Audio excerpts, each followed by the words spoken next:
Hello, everyone, and welcome to Zero Day Dispatch's monthly dialogue series. I'm Priya, the founder and editor-in-chief of Zero Day Dispatch, and today I'm joined by Rohana, our cyber policy research assistant. At Zero Day Dispatch, we are committed to creating a platform that encourages global conversations in cybersecurity and digital policy.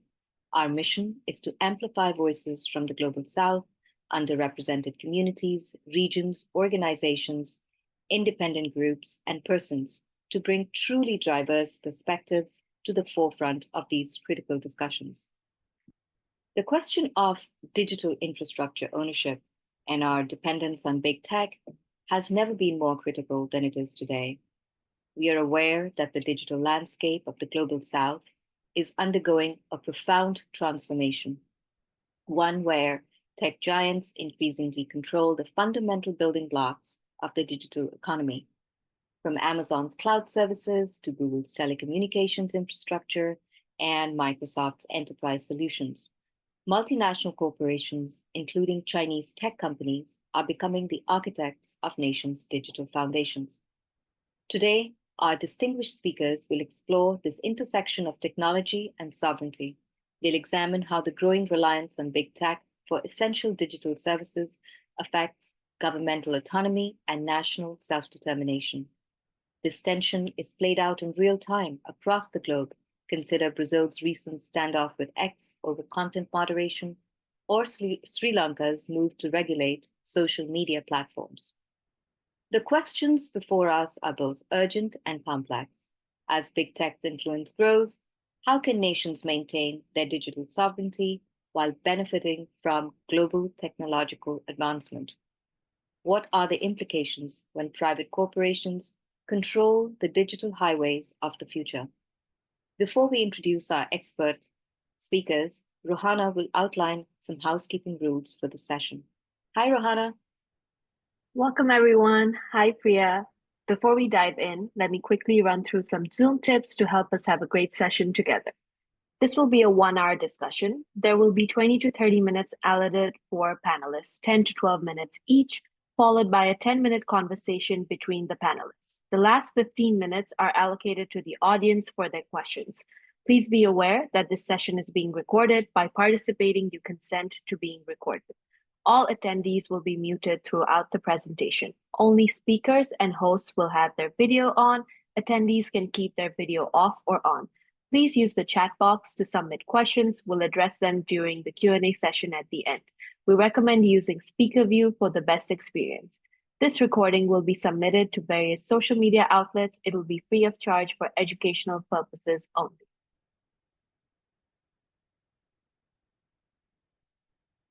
Priya, I think you're muted. That happens sometimes. Sorry about that. I'm delighted now to introduce you to our speakers today. Let's meet them before we dive into their presentations. We'll start with Faisal Lalani. He's a technology-focused global community organizer with expertise in AI governance, digital rights, and tech policy. With a computer science degree from the University of Colorado at Boulder and training from Oxford's Media Policy Summer Institute, Faisal applies his technical knowledge to global challenges. He currently serves as the Global Partnerships Manager at Tech Global Institute and as a non-resident fellow at New America. Our second speaker is Daniela Dib. She's a tech and business journalist covering for Latin America. Her expertise is cross-functional. Before becoming a full-time reporter focused on the intersection between tech and business, she developed, edited, and executed content for multinational companies and NGOs. Her recent work includes the impact of Chinese e-commerce apps in Latin America, specifically in Mexico. Now, we'll have Faisal open the floor with his presentation. Thank you both. Perhaps if it's all right, I'll just start by kind of giving a little bit of background to why I do what I do, because I think it informs a lot of the themes that you're laying out with digital sovereignty. So I did have a computer science degree, which I think helped inform a lot of the way that I think about technology and policy nowadays. And I had a very unique college education in which, soon after I started doing all of these fellowships abroad in which I intersected my technical knowledge with ICT for D, which is essentially international development and technology. So I would be living in Nepal for quite a while and studying how technology influenced curriculum in villages or community wireless networks in South Africa, politics in India, so on and so forth. And a lot of the lessons that I learned in this field of ICT for D, I think directly relate to everything I do now. So, what do I mean by that? One is the primary perspective of when you apply technology to international development projects is that technology does not exist in a vacuum. Technology is an amplification of intention. And so if you look at technology through the lens of institutions of a specific context, whatever country, whatever town or city, then I think you start to see exactly why it's implemented a certain way, why it fails, why it succeeds, why certain countries might pursue a certain avenue of something like sovereignty. So now cutting to the things that I work on, I mean, AI has been kind of the biggest things for the past 2 years, and a lot of these questions around digital sovereignty, I also look at AI sovereignty as an extension of that, and sometimes even as a conflict with it. When you look at the enablers of sovereignty, what a country needs to have capacity over its digital infrastructure or its AI infrastructure, you might look at something like its data, its algorithms, or its ability to produce algorithms, I mean, its hardware, its compute, its human capital, so its labor force, or even a digitally literate population, and finally, its ability to govern its digital infrastructure or its AI. And according to a lot of the discourse, when a country has achieved some level of capacity in researching, developing, and governing each one of these, they have achieved some semblance of sovereignty. I think it's very interesting because I feel like it's very homogenizing. I don't necessarily know if any country can have, um, you know, total control of each of these. A lot of the times, I think countries they go the avenue that is best laid out for them based on the institutions they already have, going back to my earlier point. For example, the US and China have pretty booming tech markets. So naturally, they'd pursue a vision of sovereignty that amplifies those tech markets. The EU doesn't really have that. And so its natural course of action to achieve sovereignty might be governance, which is it's doing, right? I mean, it's always been at the forefront of like privacy regulation, for instance. And while it's very well intentioned and it's a very rights-based approach, which I also align with, if you look at it from more of a meta lens, it had no choice to except to go for sovereignty through governance. Now, if you look at the influence of one nation's pursuit of sovereignty on other nations, it's, I think, another form of sovereignty, right? A more colonial sovereignty. So the EU has most notably, kind of popularized this concept of the Brussels effect, in which what happens in European markets tends to replicate itself in other parts of the world. In terms of tech policy, you see that through things like the GDPR, their big privacy regulation, and other online safety bills that have been copied and replicated elsewhere around the world. I think there's also a Washington effect, especially with content moderation in the US and how it's replicated. But something that appeals to me is also what I like to call the Delhi effect. So a specific country's effect on its region rather than the world. And I said Delhi effect. India actually is kind of making waves not only in South Asia but in other parts of the world, including like Brazil, for instance. So the Delhi effect does extend a little bit there. But anyway, my point largely is that these more regional phenomenon where tech policy is being replicated through these more soft power dynamics, for instance, with India's digital public infrastructure, its DPI exportation, When it passes new privacy bills, Sri Lanka, Bangladesh, Nepal, they tend to, look to it for inspiration and how to replicate their own. So kind of have two different phenomena here. One are these governance pillars that I laid out, and two is how sovereignty is spread in a geopolitical sense. The last thing I'll say, and it's a big, big focus of mine, it's a big passion of mine, is that I'm very interested in this idea of creating a social movement around digital rights. And you might wonder how this applies to sovereignty, and I'll get to that in just a second. But what I mean by a social movement is that I think human rights, has been at the core, at the center of a lot of tech regulation.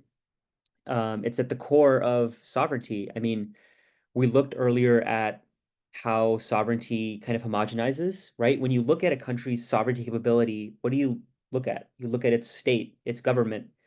But that's not how sovereignty really works, right? There is a sovereignty of constituents, of the people, of the civil society, of the private sector. There's so many different avenues that current sovereignty discourse doesn't really examine, I think, in depth. And it's extremely important because the consequences of doing that is that states will just consolidate power. If you try to just single-handedly say that, yeah, India has sovereignty or Brazil has sovereignty, you have to consider who has sovereignty within a country. I also think that in terms of achieving autonomy, uh, states need to investigate agency, digital agency specifically. So we're looking at digital sovereignty. I think a more apt term, a more admirable goal to pursue is digital agency. And I think a lot of that can be achieved, and I'll get into this maybe a little bit later, through decentralized models, through considerations of local context, right? Like Singapore just launched their local regional large language model. And I think consideration of how countries in the global majority and the global south talk to one another. So to kind of conclude all of that, what I look at, what my background and my passion is through the lens of an activist, through the lens of an advocate, how how does a consideration of humans, of institutions, play into the question of sovereignty? Thank you. Thank you so much, Faisal. Now we'll have Daniela start her presentation, and she's joining in with us all the way from Mexico. Daniela, the floor is open for you. Thank you, Rohana. I love that Faisal gave a lot of like a guideline of exactly what the type of stories that we report on at Rest of World. I'm going to give a little bit of background on who we are and why do we report what we report. We're a nonprofit publication. It's based in New York City. It was created in 2020. And we're very literal in the sense that we cover what happens in the influence in tech in the rest of the world. I'm the reporter for Latin America, so I cover everything from Mexico to Patagonia in southern Chile and Argentina. And when we started reporting at Rest of World, obviously technology is a very broad topic. And we realized that we had to focus on specific areas because it was so much that we were trying to cover. There were things around technology that we considered that they were not really serving for the purpose of accountability of big tech companies that obviously have the largest influence around the world. So right now we're covering 6 areas, and the reason I'm mentioning them is because they all somehow touch upon the topic of digital sovereignty, although that is not by itself one of the topics that we cover. So it's basically the adoption of AI. I'll be very interested in talking more with Faisal about what his research has shown him in this aspect around the world. In Latin America, there is a very broad adoption of AI. There is very little development of anything that's competitive with large LLMs around the world, because basically there is no need and there is no like data or physical tech infrastructure that allows us to do so. So that has been a challenge to cover, except what is happening in Chile, who have like a very strong e-governance guidelines, are trying to regulate AI in a much tighter way than the rest of the region. We also cover creator economy, and that has very, like, big tech has very interesting implications in how they are trying to bring people to create and make a living of the digital economy. But if an app suddenly closes, as it happened in Brazil, for example, when X was banned due to a government decision, there were hundreds of creators who were left without a way of making a living, and they sort of like have to depend on these decisions that they don't have a lot of inference in. We also cover Silicon Valley in the rest of the world. So obviously all of these companies that are Uber, Google, Meta, and the impact they're having regionally, we're trying to sort of report what is happening in very large countries like Mexico or Brazil, or very small countries like Guatemala and other nations in Central America, that hundreds of people depend, their livelihoods depend on these companies.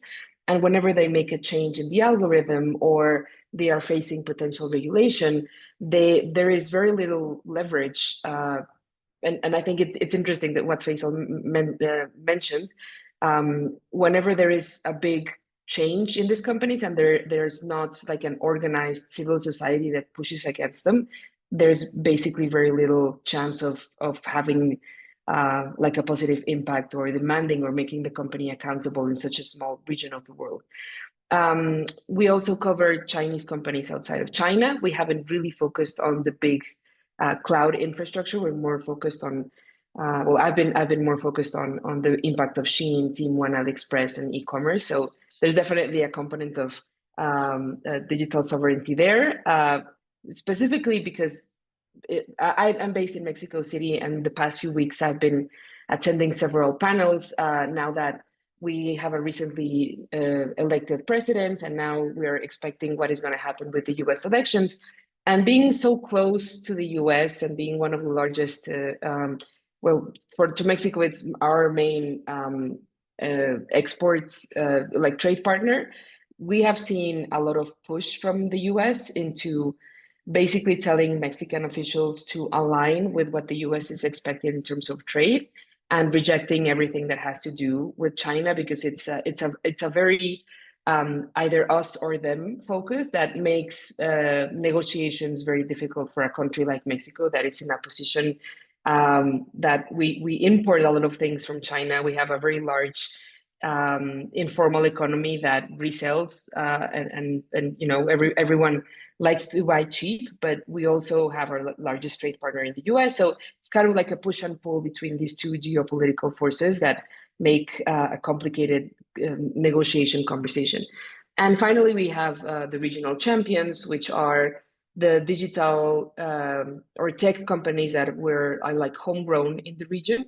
And Latin America has very few. I'm going to mention them. I can delve a little bit more if you haven't heard of them in your part of the world. But it's Mercado Libre. It's an Argentinian tech company that it started out as like an equivalent to Amazon, and now it has a very large fintech component. And basically, everyone from Mexico to Colombia to Brazil uses their wallets and their payment solutions. Nubank, which is the largest digital bank, iFood, which is an equivalent to Uber Eats, or Rappi. It's also a Colombian food delivery company. And that's pretty much it. We don't have a lot of competitors or companies that can compete with Meta. I think no one in the world except China might have something similar, but that is also telling in the sense of what we look at when we cover technology in the region. We're basically have to create all of these beats in order to properly cover tech, because there is this lack of homegrown tech companies. I don't know if I've extended too long, but those were like the terms that I like to, or the introduction to our coverage at Rest of the World, and specifically in Latin America. And yeah, I'm happy to start, and I'm very eager to start chatting with Faisal about all of this. Thank you so much for all of those presentations. Now, as I always say, that this section is particularly my favorite, where panelists and panelists engage with each other in conversations. So yeah, I'd love to open the floor with questions that you have for each other during this session. Thanks. Daniela, I have so many questions to what you just said. I think since you talked about trade, if it's all right, can I start by asking about that? Yeah, Some sure. Something I've noticed, you mentioned this us or them mentality. Something I've noticed in the question of sovereignty is, or maybe a question for you, do you think sovereignty is necessarily isolationist? Wow, that's a big question. I love it. I've heard it before. Um, I don't think it is, but I think every country has a different position to leverage their sovereignty in that sense. Because I mean, I come from covering business and technology in Mexico specifically, and I hadn't looked into the rest of Latin America until I started working at Rest of World. Mm, And the two biggest markets are Mexico and Brazil. Brazil is the largest by far, but it is quite unique in Latin America because, I mean, it has over 200 million people. They are really far away from the North America. I traveled to Brazil last year for the first time, and I was kind of like embarrassed and shocked at the same time that it was a 9-hour flight. It's almost the same time for me in Mexico to get to Europe than to get to Brazil, and we're in the same continent. So that is something that we in Mexico, we are very close to the US. We're very US centric. It's our largest, we have one of the largest borders in the world. And there's, it's much easier for anyone in Latin America to speak English than to speak Portuguese, which is, the language that Brazil speaks.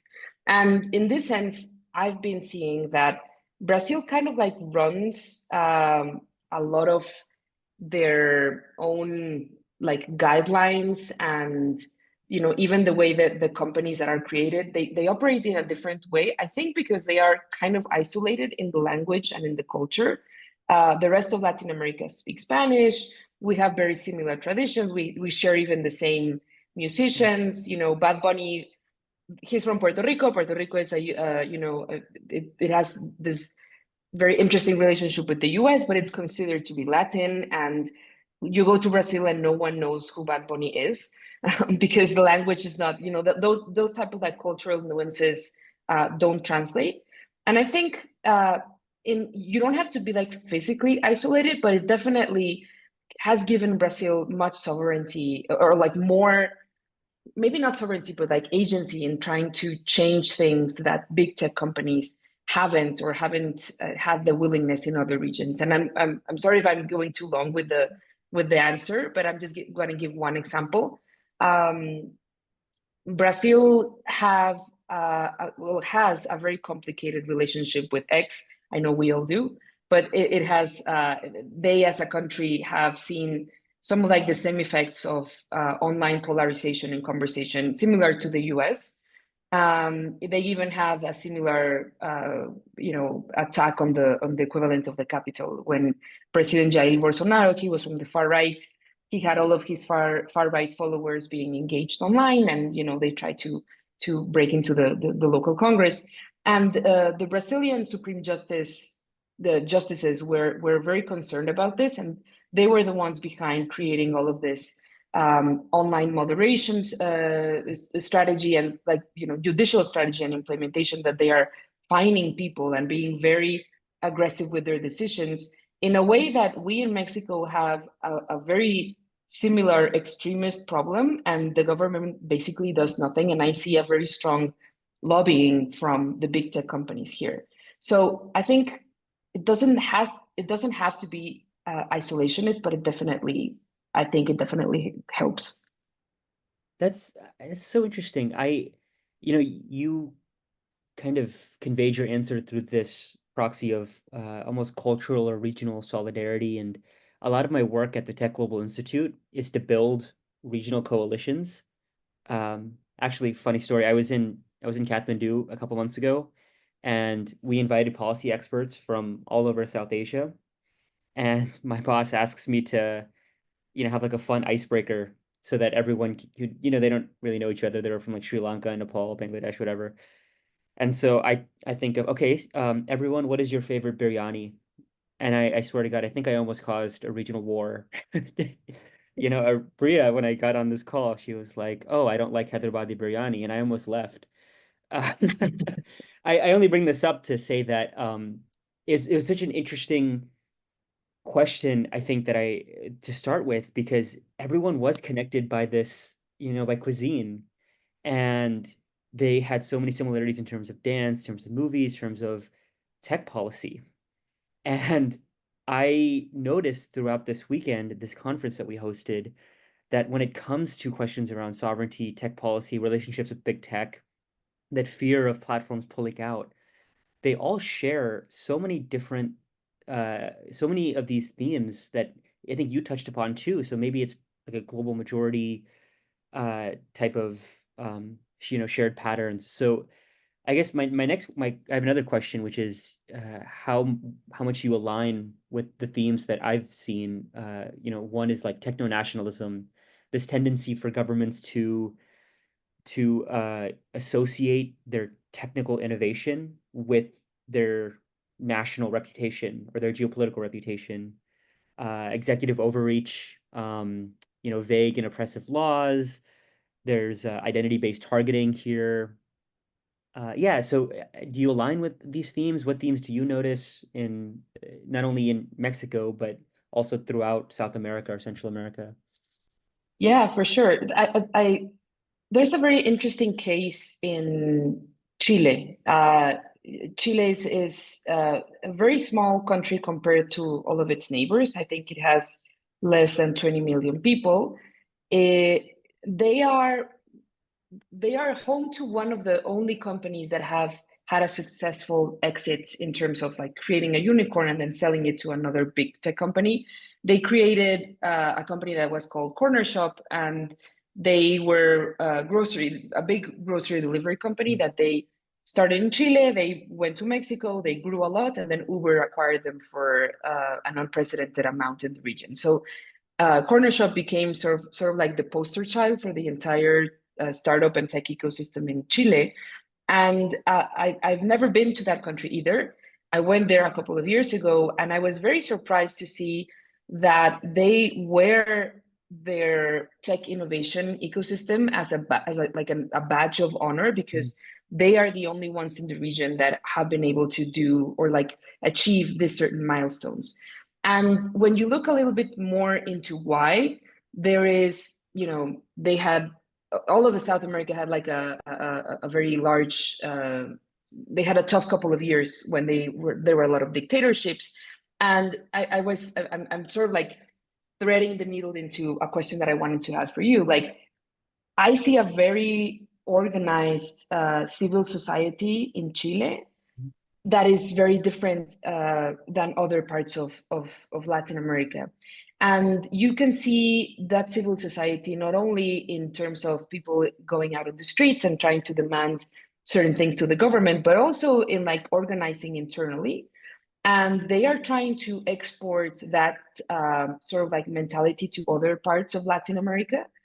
And even though we speak the same language and we have like this, colonial shared history, there are some specific countries that are trying to sell, sort of like, not sell that, but like export that type of mentality across the region.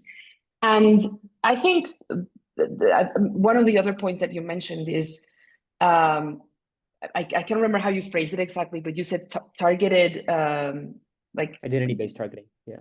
identity-based targeting. What do you mean exactly by that? I don't know if I understood correctly.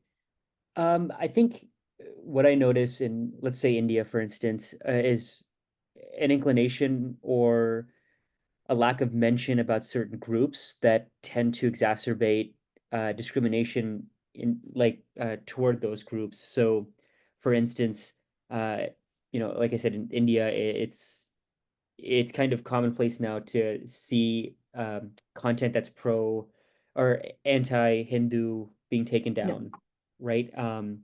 There's also specific laws in certain countries like Sri Lanka that allow executive bodies to target people who say things on social media that may not be pro government. So I've started to just notice this trend that especially women, I mean, gender-based violence as a whole, perfect exemplification of that too. So anyway, that's what I meant.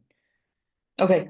I just remember, I think there's a story at Restore that we published last week that I'm gonna send it to you, because it's about how they are trying to evangelize in Christians through WhatsApp in India, and it's a very interesting use of the technology over there in a way that we don't see in Latin America. I try to, sorry, I forgot to mention that at Rest of World we have a desk in India, we have a desk in Africa, we have Latin America. We're now going to start covering Middle East. So even though I don't cover these regions, there's always like this exchange with our colleagues, and I'm always fascinated by what happens in India, because there are some things that are very similar and some things that just like I have to call my colleagues and ask them like, what is this? I don't understand, because we don't see them in this part of the world. But in that sense, yeah, sorry. No, sorry, just a quick comment to that. Likewise, I think, I South Asia is part of my focus. I also look at like the African Union and Europe and the US. South America has always been, for some reason, like it's there. Everything that's happening in Brazil, for instance, is always coming up, but I definitely want to focus more on that. So please do share interesting readings and things you write about it. Thank you. Of course I will. There'll be an interesting information feedback between you and I after the meeting. So yeah, in terms of like targeting specific groups, I think a difference that I see in Latin America versus a region like India, for example, is that the governments are very far away from having, except from Brazil, but from having like a very clear digital agenda and how they can use like online tools in order to pursue their interests or like push an agenda. I don't know if it's a good or a bad thing, but for example, Mexico has a very serious problem of drug-related violence. The US has had to jump in, and most of the biggest or the most famous drug kingpin in Mexico, El Chapo, he is incarcerated in Brooklyn, and they recently incarcerated the former Secretary of State from like 2 administrations ago, because they found that he was, dealing with the drug lords. But they always, the U.S. sort of like says, no, we have to settle this, and Mexico has like a very, I don't know, it has a complicated relationship with that. And I bring it, I mention it because one of the most affected populations by the cartel war has been journalists in Mexico, but not because of the government, but because of the same, or we don't know actually. There's been more than 100 journalists killed in 2006, since 2006 when the official like cartel war began. The cartel war is, the government started to fight the cartels very physically, and that created a lot of violence in some parts of the country. And journalists who, like the big TV stations and radio stations, were like used to being propaganda for the government. And when the online possibilities of blogging or even posting on Facebook came up, independent journalists started to raise their voices and cover things that hadn't been covered previously. And because they have been so vocal about this, they've been murdered like incessantly since 2006. But it's not that they are being targeted by the government specifically. They are being targeted by these, groups. And I would say they are one of like the most vulnerable populations. And even though in Latin America, we also have a very like a significant indigenous population, they're not even online, which is another layer of a problem, right? Like they run on 2G phones or 3G phones. Brazil, again, they operate like in a different sort of like spectrum. But I think that is one of the things that make a conversation around the global South very difficult, because at least online, I see that the problems are, we don't have connectivity here. I don't know if this is this resonates with what you see in your part in the countries that you explore. But how good is the possibility of having these conversations between very different regions and the problems that they have with technology? Well, I think you hit the nail on the head when you said earlier about the presence of civil society. I find that it's, as with Tech Global Institute, I create coalitions out of civil society. I recently just joined the Global Center on AI Governance based in South Africa, and they focus on a very similar approach, but throughout the African continent. And I think there's an appetite on the ground for these civil society organizations to work with one another because one, there's a lot of attrition. I think it comes that comes with trying to communicate across borders. And I think a lot of that is because the proxies of communication are through intergovernmental organizations that don't really respect the local agendas of these groups. For instance, when UNESCO released their guidelines for intergovernmental communication, there was a lot of pushback. A lot of people, a lot of civil society that I talked to say that like they felt that they weren't heard, they weren't allowed on the table, or even if they were, it was a very preliminary meeting. And then publicly speaking, like certain groups would say, yeah, we had consultation, with civil society from all over. So it was almost like they were co-opted or used for just branding purposes. I also think, I know you pointed out that it's not necessarily the state, but I think there's a tendency for global governance to uh, both undermine and put the priorities of the global south on the periphery. So that's why I hate the term global governance. I don't think, we can barely even do regional or countrywide governance. I don't know how global could possibly work. But even if you did want to attempt something like that, which, it could possibly work with a human rights lens, I think you have to consider that the givens that we have in the West, the standards we have in the West, are not the same as the standards we have anywhere else. Uh, we talked about heads of state a lot or state governments. They're not always on the side of civil society or the public. When you look at a lot of other places, if you think about the capacity of a specific infrastructure, the availability of it, having connectivity in all different parts, even a digitally literate population. I remember you pointed out technologies being used for religious conversion or mobilization, right, in India. Back in 2019, there was this whole crisis where this rumors were being spread on WhatsApp that basically said that, hey, if certain foreigners come to your gaon, to your village, they're going to kidnap your kids. And essentially what happened was one village ended up, a couple people ended up, not a couple, a mob essentially grew and killed two tourists who were visiting. And it became a huge thing. WhatsApp was put under heavy pressure. They introduced this like feature where you can only forward up to 5 times max to, prevent that spread of disinformation. And I remember I was partnering with them to host these misinformation rallies or like capacity building sessions. And we had a lot of turnout. Daniela, it was really cool. There was a lot of people from local villages.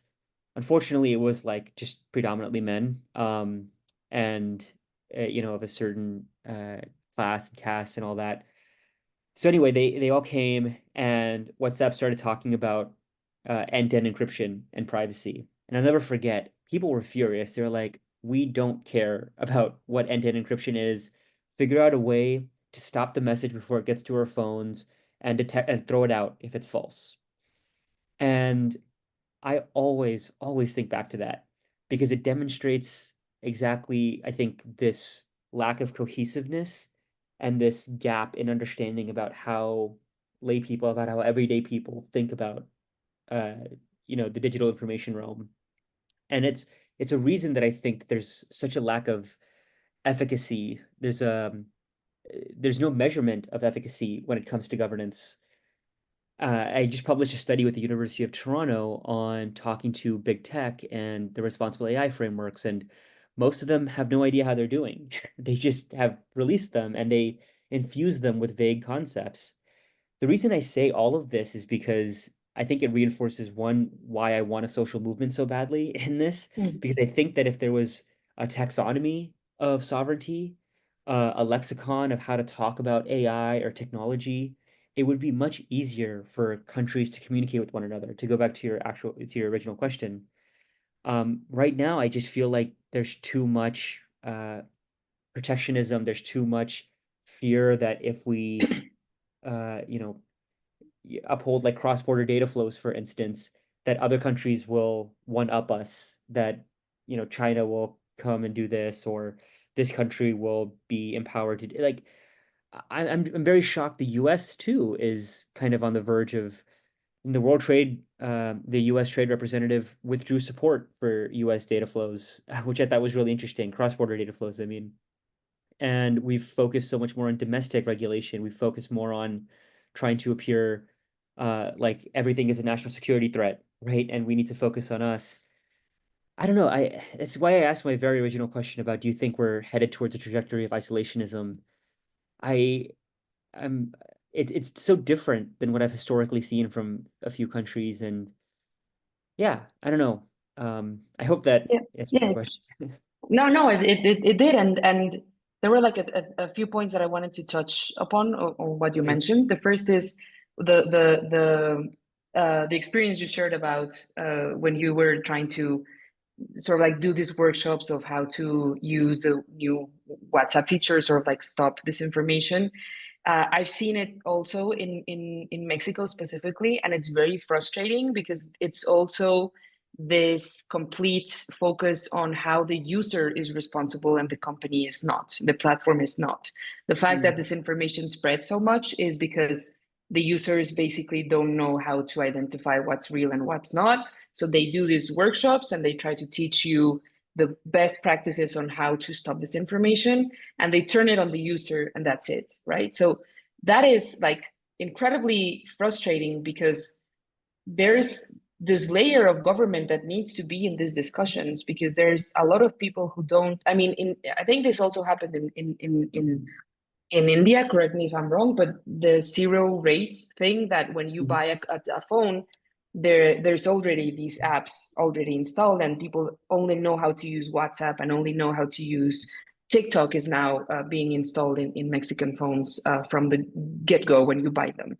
So as a side comment, when there was this big WhatsApp blackout for like, I don't know, a couple of hours in 2021, the entire country was shocked because this country runs on WhatsApp for everything, and no one even knew how to download Signal. There's a lot of people who buy these phones on the corner store, and they've never downloaded an app before because they don't need anything else except WhatsApp and Facebook.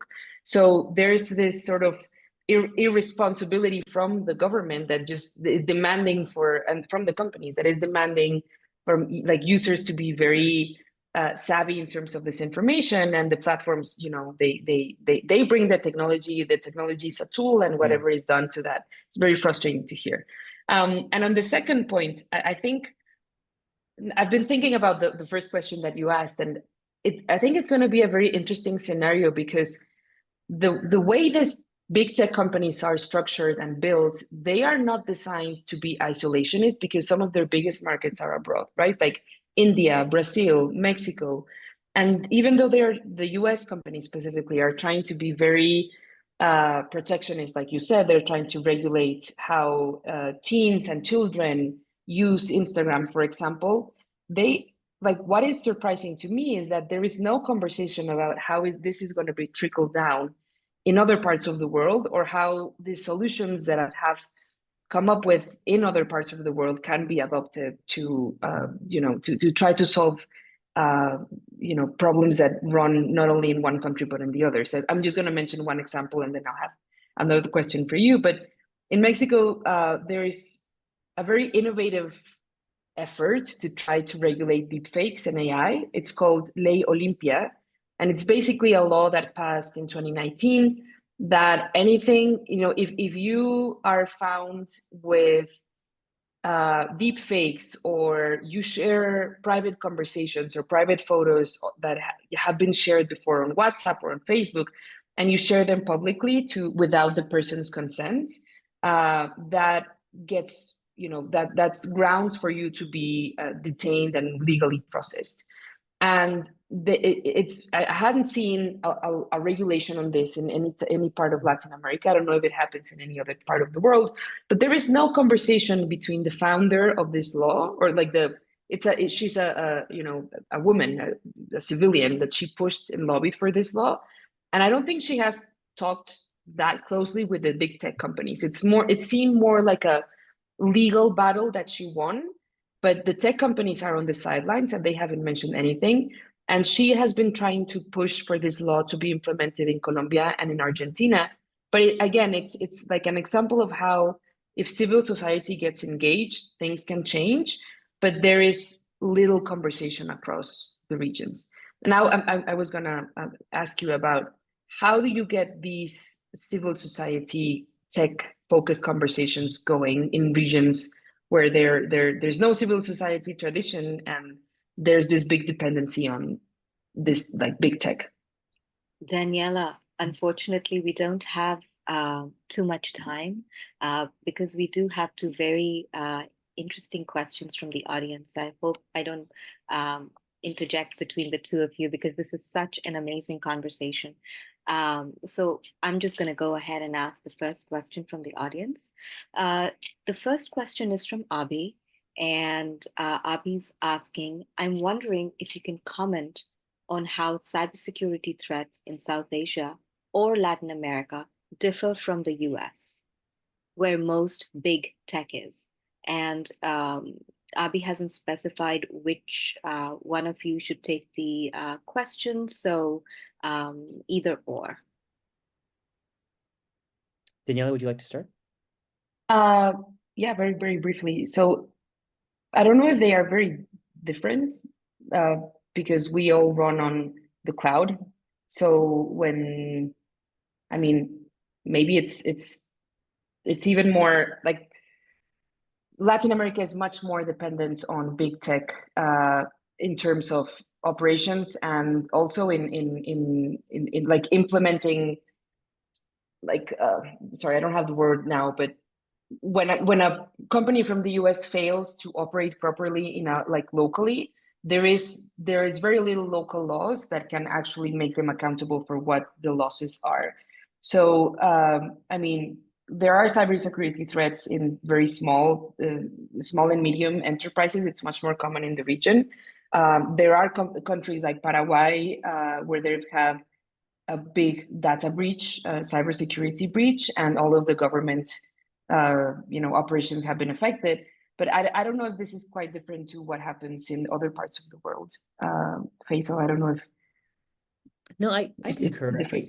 I'm sorry, Abby, I can't get too much into detail because the aspect of cybersecurity that I look at and I'm more interested in is how the guise of cybersecurity or national security is used for, like I said, state power consolidation or exploitation of marginalized communities, things like that. But with what I do know, I would agree with Daniela's statement. I think there is a certain fragility when it comes to how ubiquitous a lot of the digital public infrastructure is in other places, like India, for instance. And so cybersecurity threats that kind of puncture that are probably going to be widespread, and the responses, I think, are what frighten me. For instance, in Pakistan with its recent firewall, they're going for it in the hope of having a more robust cybersecurity framework, when in fact it's actually severely limiting internet capabilities in the country, and an amplification of exactly what Daniela just pointed out. So yeah, that's how I would think about it. Thank you so much. Now that we have 8 minutes left, I have one more question from our audience. So this is from Ankur. He's asking in terms of, do you have examples of how citizens, especially activists, have been dealing with restrictions from freedom from the government side? So like in his question, he had also mentioned that like in Nepal, he feels like similar issues have been seen, like, in terms of like targeting people with like the IT law that's been passed, or like, in India as well. So like if any of you want to take that question in terms of the question he addressed. Sure, I'm happy to take a stab at it. So if you want to talk about Nepal, I think it's interesting. Nepal probably has in the South Asian region the most preliminary tech policy ecosystem.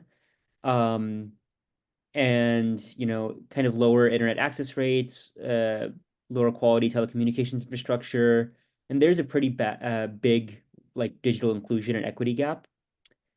I think that there's also just kind of laying out the problem. There's also a large number of like online gender-based violence cases, disinformation, hate speech, cybercrime, and the precedent law that Nepal often looks to is the Electronic Transactions Act of 2008, which is primarily an e-commerce law.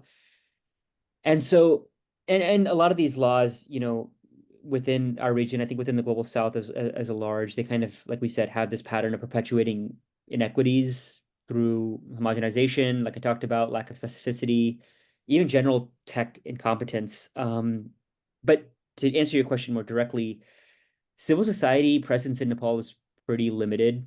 I work with a few groups, like this one group called Body and Data, which looks at like gender-based violence online. And there's a few others that are, coming up. And I think Nepal is also interesting because it has kind of a tech optimism that I don't see in a lot of places. There's almost like a nationalization of tech-focused initiatives, right? I believe you all have like a biometric national ID card. Um, and I think popularizing digital mechanisms like that allows citizens to access these services at like a much larger scale. It allows us to see the benefits of digital technologies, and as a result, civil society may be more incentivized to have or to kind of fight back against exploitation of these mechanisms. So now to kind of bring it more generally, and I promise I'll wrap up in just a second, I just wanted to bring the context to Nepal. There are a lot of different civil society movements in different countries, and it goes back to Daniela's question too. And they focus primarily on a facet of uh, digital rights, and I think that's what makes them very popular. Brazil has the homeless workers movement. New Zealand, I believe the Maori population. They're both trying to achieve digital sovereignty in a very localized context. I don't know if you've heard of this framework called collective intelligence, which is all about the decentralization of models, community models in which uh, activists and civil society create um, constitutional AI, essentially that reflects their own values, culturally speaking, and that helps regulate LLMs that they might use in their area. So there's a lot that activists can do. I think, we talked about capacity building a lot. I think that's a great one. I mean, a lot of countries in Africa, I think, do this very well. Ghana, for instance, their main focus in their national AI strategy is to build an AI ecosystem, which I think is a fantastic initiative, right? Taiwan is another great example. They infuse the idea of digital rights within their curriculums, starting from, I don't know, elementary school and going forward. Uh, so for citizens to get involved, for activists to be more part of this, what I recommend is bridging communication between civil society, which you can do by pointing at redundancies and initiatives. Not saying that you're pointless, this group's doing this, but more saying that, hey, this group is also working on this, you should connect with them. I do this all the time, and I've connected so many different groups around the world who are now working together on fleshing out, like I said, things like community models or policy considerations for their local context. I also think it's really important to reflect on the phrasing around AI governance or digital governance. Whenever you see, panels, talks, reports, whatever, follow up on it. Ask what this means for me. How does this actually apply to my lived experience? Because a lot of time there isn't that follow up, right? And we want to make sure that policy considerations there are practical. I can go on, but I feel like I've been speaking for a bit, so I'll stop there. Yeah, thank you so much. Since we only have a few more minutes left, and I just wanted to close out, could each of you, in maybe a few sentences, just respond as your closing remarks to this one question? And I think it comes back from what Daniela had mentioned when she was talking. How can developing nations balance the need for foreign investment in digital infrastructure with the desire to build domestic capacity and resilience? Or does that work at all? Thank you. Wow, I'm just gonna say that the balance needs to come from a conversation with all the stakeholders, specifically civil society. And I think it is very complicated in regions where there's so much dependency and excitement around FDI in terms of tech, that there need to be people saying this is not the best for us, and then try to find allies that push that conversation to the legislative part, and also the corporate part. There's just very briefly, I'll mention it. In Chile, civil society was able to stop the installation of one big Google data center in 2019, when it coincided when there was this social movement around demanding more things for society. So I think there needs to be a tandem, because if it doesn't happen, then the FDI interests will win. That's an excellent answer, Daniela. I think I'll also just briefly say, I think interconnectedness between civil society is massive. I will say that there's also needs to be a subversion of this trope that I see a lot in the discourse, that somehow working with other countries, being more globally focused or decentralized is actually harmful. I know, for instance, the logic of the US seems to be that if you have open data flows, for instance, it can allow big tech to circumvent domestic regulation, which case studies have disproven that left and right. So I think there needs to be a new mentality around how we think about kind of a global internet.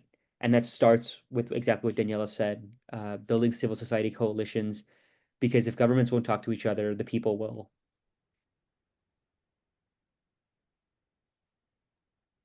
Wow, that was really incredible. Thank you so much. This has been such an incredibly enlightening discussion. Thank you so much to Faisal and Daniela for sharing their expertise, their experiences with us. Unfortunately, due to time constraints, we weren't able to address a lot of the questions that I had, Rohana had, and I believe the audience as well. However, the depth and quality of the discussion was remarkable. Thank you again to our panelists and to everyone who joined us today. And thank you, Rohana, who is such a super research assistant. Really appreciate it. Remember, you can stay connected with Zero Day Dispatch through our newsletter, our LinkedIn page, which I've added to our chat, and which we will include all our future events. We look forward to continuing these crucial conversations, and thank you very much. Until next time. Thank you. Thank you. Thank you. Bye-bye. Bye. Bye-bye.